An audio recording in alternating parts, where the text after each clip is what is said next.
हमने हिमाचल प्रदेश में कांग्रेस की सरकार स्थापित हुई है। 8-9 महीने पहले ही सरकार बनी है और एक अच्छी मेजॉरिटी से हमारे यहाँ पे सरकार बनी है और पार्लियामेंट की अब लड़ाई शुरू होगी। इस सत्र के बाद जो है कांग्रेस पार्टी पूरी तरह गेयर अप होके जो है फील्ड में उतरेगी। अभी हमारा एजेंडा रिलीफ एंड रेस्टोरेशन का था।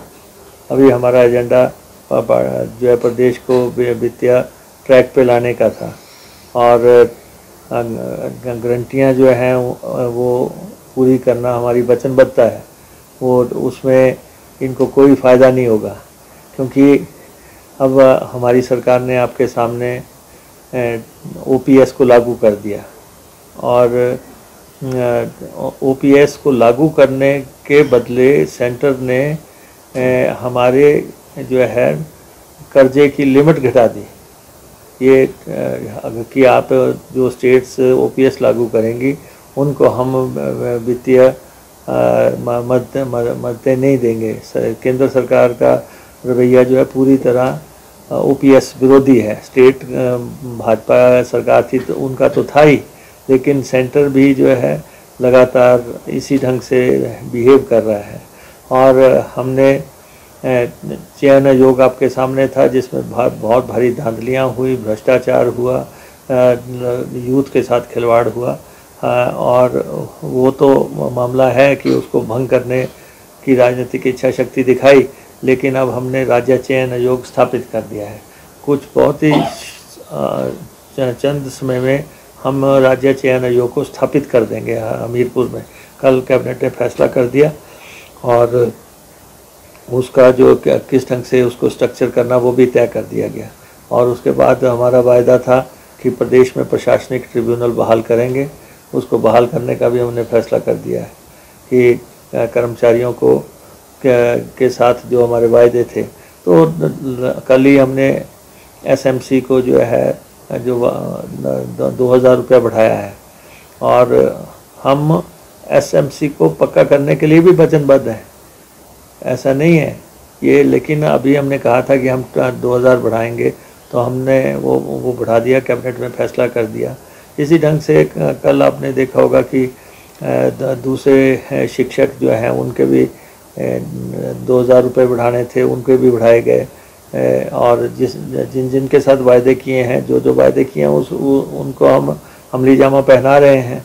और प्रदेश में चिट्टे का जो इतना बड़ा प्रकोप है, चिट्टे की लड़ाई हम निर्णायक तौर पे लड़ने जा रहे हैं और हमने सारे में डीजीपी से लेकर नीचे तक अफसरों को ये कह दिया है कि चिट्टे में किसी को बख्शना नहीं है। सिंथेटिक ड्रग्स में जो भी शामिल लोग हैं उनको जो है सलाखों के पीछे भेजना ही है। और दूसरा जो है हम कंपेन, अवेयरनेस कंपेन भी चलाने जा रहे हैं। उसके लिए हमने कल 1200-1300 जो है कमांडो भर्ती का प्लान बनाया है। वो बहुत जल्दी हम पुलिस की वो भर्ती करेंगे और ताकि चिट्टे में जो गिरोह हैं, जो इंटरनेशनली एक्टिव हैं या जो प्रदेश में एक्टिव हैं, उस सब के ऊपर जो है सर्जिकल स्ट्राइक करने के लिए पूरी तैयारियां आप की हुई हैं और आप देख भी रहे हैं रोज़ लोग पकड़े जा रहे हैं। इतना बड़े मैसिव कैंपेन जो है, जिस भी ज़िले में हम जा रहे हैं वहाँ डीसीज़ को, एसपीज़ को, सबको ये कह रहे हैं कि इस प्रदेश में 1 साल के अंदर इसको चिट्टा मुक्त करना है क्या हर तरह से। तो इसलिए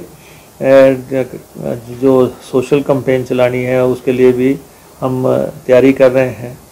और आपने देखा कल हमने एक मेजर फैसला लिया कि हिमाचल प्रदेश मंत्रिमंडल के जो प्रस्ताव आएंगे, कैबिनेट मेमोज आएंगे, वो हम हिंदी में भी तैयार करेंगे। एक्चुअली तो हिंदी में ही तैयार करने होते हैं, हिंदी में तैयार ना करने हो तो उसमें छूट लेनी होती है। लेकिन कल हिंदी दिवस था 14 सितंबर को, तो उस दिन हमने अंदर कैबिनेट में ये प्रस्ताव जो है पारित किया कि अब आगे से अंग्रेज़ी के साथ हिंदी के भी प्रस्ताव जो है कैबिनेट में आएंगे और हिंदी को इस ढंग से लागू करने के लिए अभी जैसे हम श्वेत पत्र ला रहे हैं, हम अंग्रेज़ी हिंदी दोनों में ला रहे हैं। तो ये नहीं है कि अंग्रेज़ी की, तो हर स्तर पे और ख़ास तौर पे अगले साल जो है जो हिंदी दिवस है हम बहुत बड़े लेवल पे उसको मनाएंगे। कि हम राहत एवं पुनर्वास के कार्यक्रम में लगे हुए हैं, सारी सरकार लगी है और भाजपा के हर सवाल का जवाब जो है विधानसभा के अंदर दिया जाएगा। उसके लिए सरकार पूरी तरह तैयार है। 18 को हमारी विधायक दल की बैठक जो है सुबह 11 बजे वो कोबर में होगी और विधायक दल की मीटिंग के बाद हम सत्र में जाएंगे और जो भी प्रश्न आए हैं उन सब के जवाबों के साथ और जो हालात बने हैं प्रदेश में डिज़ास्टर के दौरान आपके समक्ष हैं कि 400 से अधिक लोगों की जानें चली गई हैं, 12,000 करोड़ रुपए का नुकसान हो गया है, केंद्र ने हमें मदद की नहीं है, वित्तीय हालात हमारे प्रदेश के अच्छे नहीं हैं, तो उसके बावजूद भी हमने राहत एवं पुनर्वास का कार्यक्रम चलाया है। काफ़ी परिवर्तन कर रहे हैं रिलीफ मैनुअल्स में, तो सब हर बात का जवाब जो है सत्र के दौरान दिया जाएगा। अगर 400 लोग मर गए स्टेट के, 12,000 करोड़ का नुकसान हो गया, पुल बह गए, पानी की स्कीमें बह गई और उसके बाद बिजली के ट्रांसफार्मर खंबे सब नष्ट हो गए। अगर इतने बड़े डिज़ास्टर पे, जबकि पूरे देश ने देखा, पूरे विश्व ने देखा, अगर ये उसको भी कहते हैं कि हम मुद्दा बनाएंगे, तो आप समझ सकते हैं कि भारतीय जनता पार्टी की लीडरशिप सिर्फ राजनीति करने में उनका विश्वास है। इस प्रदेश में जो इस वक्त दुखों का पहाड़ टूटा हुआ है उसके बारे में कंसर्न नज़र नहीं आ रहा है। प्रदेश की वित्तीय हालातों पे मंत्रिमंडलीय उपसमिति बनी थी मेरी अध्यक्षता में, जिसके कि चौधरी चंद्र कुमार जी और अनिरुद्ध सिंह जी सदस्य बनाए गए थे और उस समिति की पहले एक मीटिंग पहले हुई थी तीनों मेंबर्स की और उसके बाद एक मीटिंग हमारी अभी होके हटी है और डॉक्यूमेंट को अंतिम रूप दे दिया गया है और हम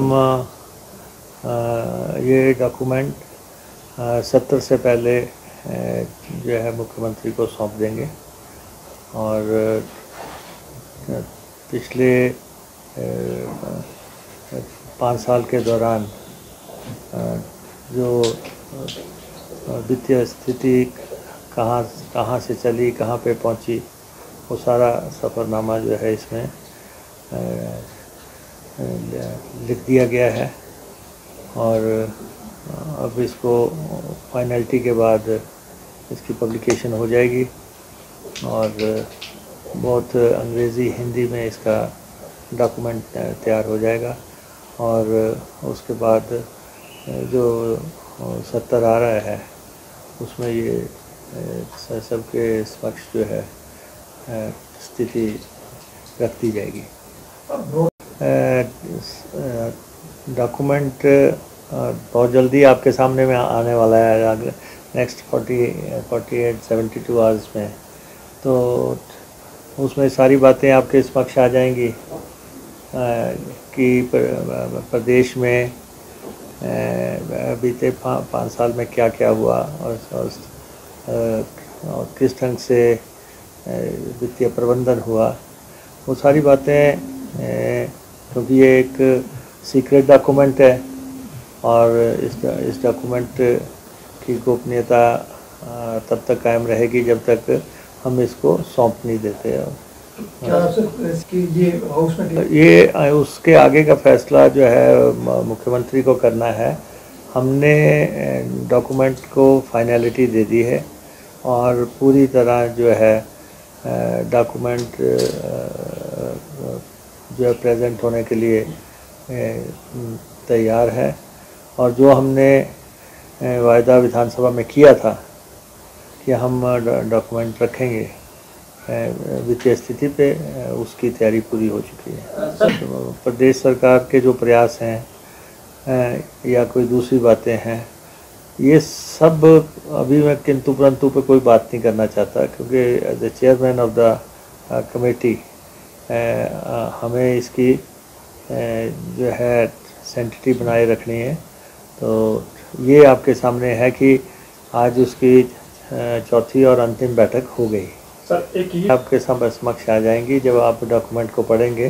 ये आपके लिए पूरी तरह डॉक्यूमेंट रेडी है और सिर्फ अब 70 आएगा तो आपके समक्ष आ जाएगा।